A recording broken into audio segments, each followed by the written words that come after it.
Les villes de Brazzaville et Pointe-Noire disposent désormais des plans locaux d'urbanisme PLU en sigle. La présentation de ces outils de gestion urbaine a été faite le mardi 17 mai 2022 à Brazzaville par les experts du projet de développement urbain et de restructuration des quartiers précaires d'URQUAP au cours de l'atelier de renforcement des capacités des acteurs de ce secteur. Atelier patronné par Jean-Jacques Bouya, ministre de l'Aménagement du Territoire, des Infrastructures et de l'Entretien routier. Ces plans visent entre autres à fixer les règles d'occupation du sol en localisant l'ensemble des domaines publics, définir ce que sera l'accroissement de la ville dans les jours à venir et permettre de réguler le lotissement de ces deux principales grandes villes confrontées à plusieurs problèmes d'urbanisation, a indiqué Alain-Alfred Eleli, coordonnateur du projet d'URQUAP. Ces 5 dernières années, les efforts du gouvernement congolais pour maîtriser le développement urbain se sont traduits par l'élaboration des documents de planification et de programmation urbaine opérationnelle pour un renouvellement urbain. Nous parlons ainsi du schéma directeur d'urbanisme à l'horizon 2035, produit en 2016 au travers du projet eau, électricité et développement urbain, ainsi que la promulgation du code de l'urbanisme en 2019. Quelques contraintes d'ordre structurel conditionnant le redimensionnement du projet d'URQUAP ont conduit à la priorisation de la production des plans locaux d'urbanisme des villes de Brazzaville et de Pointe-Noire. Non sans difficulté, avec la participation permanente et efficace du gouvernement ainsi que l'appui de la Banque mondiale, les plans locaux d'urbanisme des villes de Brazzaville et de Pointe-Noire sont aujourd'hui disponibles. L'objectif principal des différentes sessions de renforcement des capacités est donc de former les bénéficiaires sur la mise en application du plan local d'urbanisme.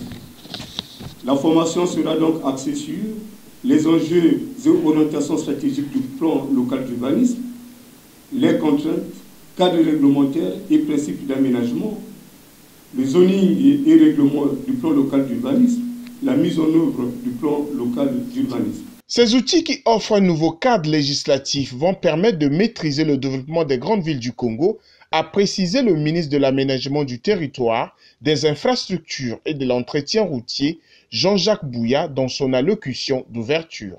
Le gouvernement congolais vient de doter les villes de Pointe-Noire, de Brazzaville et de Pointe-Noire.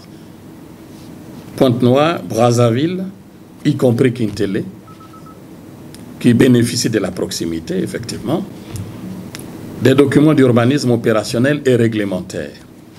Ces outils finalisés vont permettre aux deux municipalités de maîtriser, sinon trois, de maîtriser leur développement urbain à travers un projet de territoire concerté et même partagé, afin de répondre aux enjeux de cohésion sociale, de compétitivité économique et de développement durable. Aussi a-t-il insisté sur la synergie entre les dirigeants et les dirigés afin que ces plans répondent aux besoins des populations et contribuent efficacement au développement urbain.